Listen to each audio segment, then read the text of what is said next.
नमस्कार. अंतरंगातील मनोगतमध्ये आज आपण एक विचार मांडणार आहोत. पण खरं तर माणसाची सुरुवात ही शून्यापासून होते आणि त्याचा शेवटही शून्यापर्यंतच असतो. पण हे कळायला खूप वेळ लागतो आणि हेच सांगणारा विचार आज लेखाच्या स्वरूपात मी तुमच्यासमोर सादर करते. लेखाचं नाव आहे तसं पाहता सारं शून्य.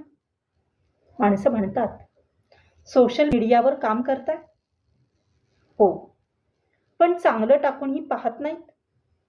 नको ते मनोरंजनासाठी आणि मनाच्या रिलॅक्ससाठी अशी आजची सारी अवस्था आहे. आज माणसं माणसाला काय हवंय ते देणं, खरं सत्य आणि विचार बाजूला सारणं, इतरांना आवडतं म्हणून तेच तेच देत जाणं आणि नाविन्याचं घोडं मारत स्वतःच पैशात नाचत राहणं, हेच करताना दिसतात. कधी कधी वाटतं मी करतोय त्यात प्रगती नाही, म्हणून इतरांच्या आनंदात स्वतः मात्र मिटत जाणं, नवनिर्मितीला दाबत दाबत वेगळा विचार खोडून काढणं, हे मात्र नक्कीच आहे. खरंच लिखाण म्हणजे केवळ इतरांना खुश करणं का? तर त्याचं उत्तर नाही असं असून लिखाण म्हणजे प्रश्न, आवाज आणि समाज प्रबोधन व विचार आहे.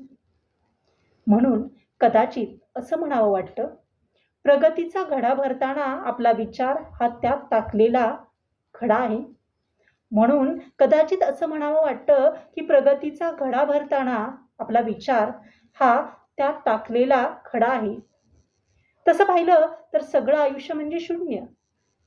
शून्याला किंमत नसते, पण ते मान्य करायला कोणीच तयार नसते.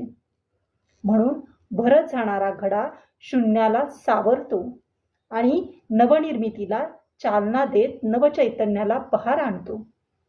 कारण प्रत्येक जण शून्यात जातो तेव्हा अनुभवाला आकार देत नव्याची निर्मिती होते किंवा तो नव्याची निर्मिती करतो.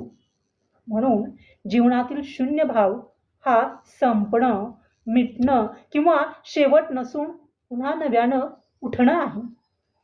संघर्षाच्या आगीतून क्रांतीसाठी पेटणं आहे.